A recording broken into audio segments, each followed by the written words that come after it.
So a few years ago, I did something really brave, or some would say, really stupid. I ran for Congress. For years, I had existed safely behind the scenes in politics as a fundraiser, as an organizer, but in my heart, I always wanted to run. The sitting congresswoman had been in my district since 1992. She had never lost a race, and no one had really even run against her in a Democratic primary. But in my mind, this was my way to make a difference, to disrupt the status quo.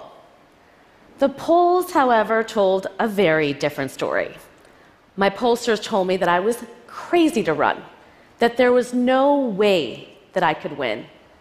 But I ran anyway. And in 2012, I became an upstart in a New York City congressional race. I swore I was going to win. I had the endorsement from the New York Daily News, the Wall Street Journal snapped pictures of me on Election Day, and CNBC called it one of the hottest races in the country.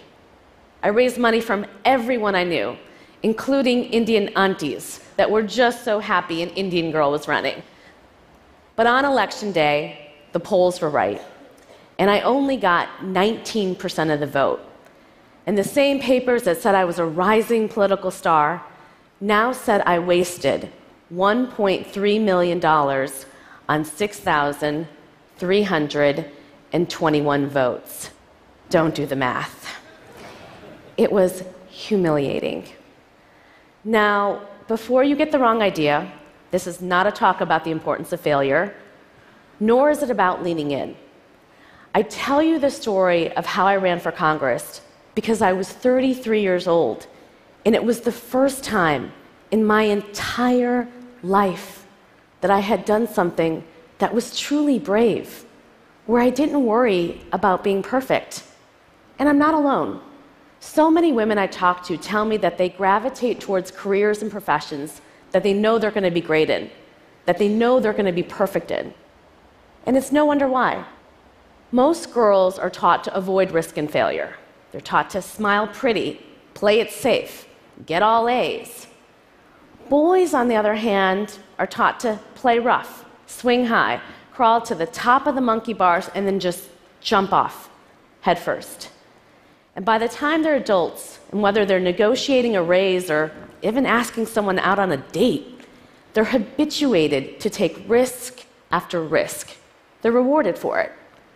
It's often said in Silicon Valley, no one even takes you seriously unless you've had 2 failed startups. In other words, we're raising our girls to be perfect, and we're raising our boys to be brave. Some people worry about our federal deficit, but I worry about our bravery deficit. Our economy, our society, we're just losing out because we're not raising our girls to be brave. The bravery deficit is why women are underrepresented in STEM, in C-suites, in boardrooms, in Congress, and pretty much everywhere you look. In the 1980s, psychologist Carol Dweck looked at how bright 5th graders handled an assignment that was too difficult for them.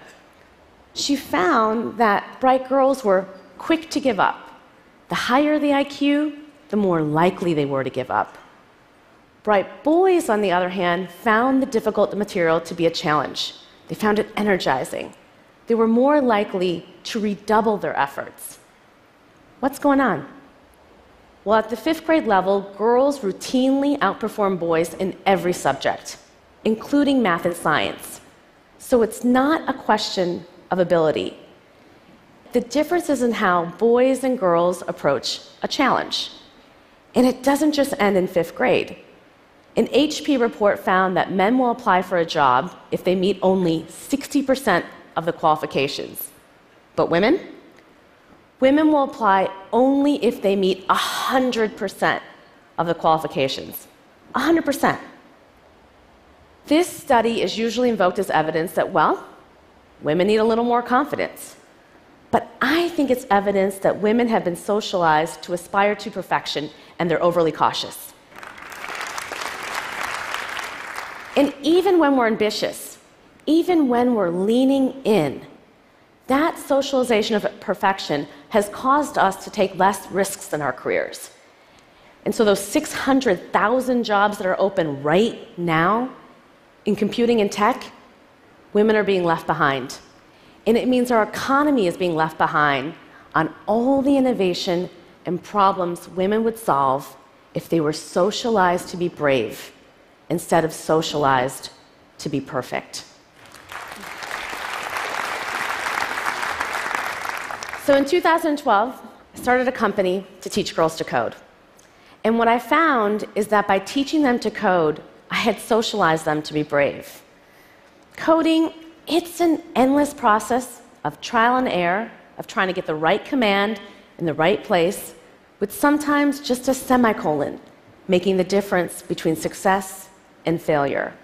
Code breaks, and then it falls apart, and it often takes many, many tries till that magical moment when what you're trying to build comes to life. It requires perseverance. It requires imperfection. We immediately see in our program our girls' fear of not getting it right, of not being perfect. Every Girls Who Code teacher tells me the same story.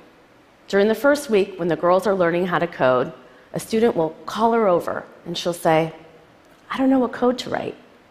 The teacher will look at her screen and she'll see a blank text editor. If she didn't know any better, she'll think that her student spent the past 20 minutes just staring at the screen. But if she presses undo a few times, she'll see that her student wrote code and then deleted it. She tried, she came close, but she didn't get it exactly right. Instead of showing the progress that she made, she rather showed nothing at all. Perfection or bust.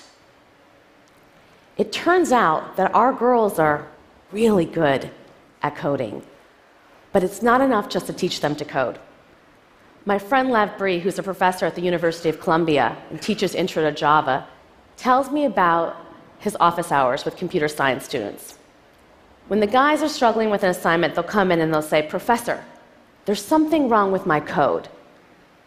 The girls will come in and say, "Professor, there's something wrong with me." We have to begin to undo the socialization of perfection, but we gotta combine it with building a sisterhood that lets girls know that they are not alone. Because trying harder is not gonna fix a broken system. I can't tell you how many women tell me, "I'm afraid to raise my hand. I'm afraid to ask a question because I don't want to be the only one who doesn't understand, the only one who's struggling." When we teach girls to be brave and we have a supportive network cheering them on, they will build incredible things. And I see this every day. Take, for instance, 2 of our high school students who built a game called Tampon Run. Yes, Tampon Run. To fight against the menstruation taboo and sexism in gaming. Or the Syrian refugee who dares show her love for her new country by building an app to help Americans get to the polls.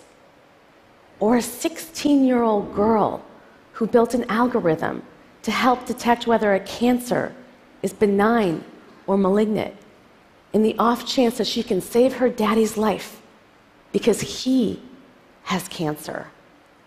These are just 3 examples of thousands of girls who've been socialized to be imperfect, who've learned to keep trying, who've learned perseverance.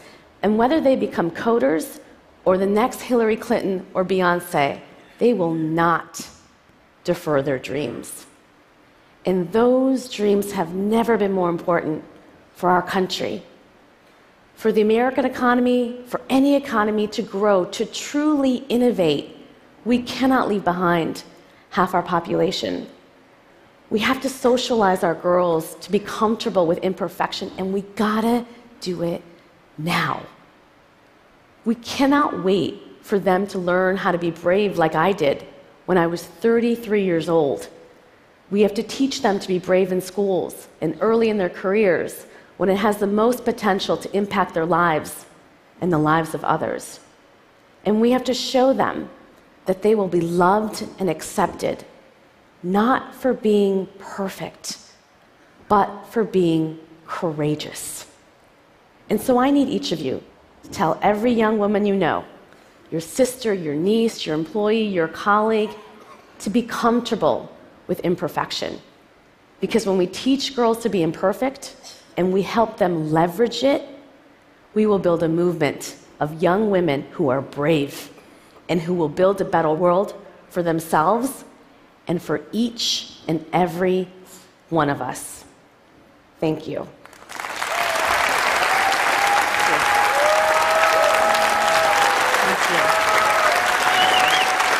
Thank you.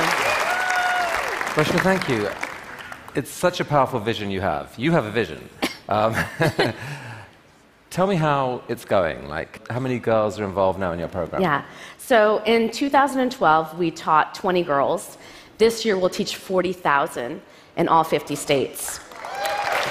And that number is really powerful because last year, we only graduated 7,500 women in computer science. Like, the problem is so bad that we can make that type of change quickly. And you're working with some of the companies in this room even, right, who are welcoming graduates from your program? Yeah, we have about 80 partners, from Twitter to Facebook to Adobe to IBM to Microsoft to Pixar to Disney. I mean, every single company out there. And if you're not signed up, I'm going to find you. Because we need every single tech company to embed a Girls Who Code classroom in their office. And you have some stories back from some of those companies that when you mix in more gender balance in their engineering teams, that good things happen? Great things happen. I mean, I think that it's crazy to me to think about the fact that, right now 85% of all consumer purchases are made by women. I mean, women use social media at a rate of 600% more than men. We own the internet. And we should be building the companies of tomorrow. And I think when companies have diverse teams and they have incredible women that are part of their engineering teams, they build awesome things. And we see it every day. Reshma, you saw the reaction there. You're doing incredibly important work. This whole community is cheering you on. Thank you. All power to you. Thank you. Thank you. Thank you.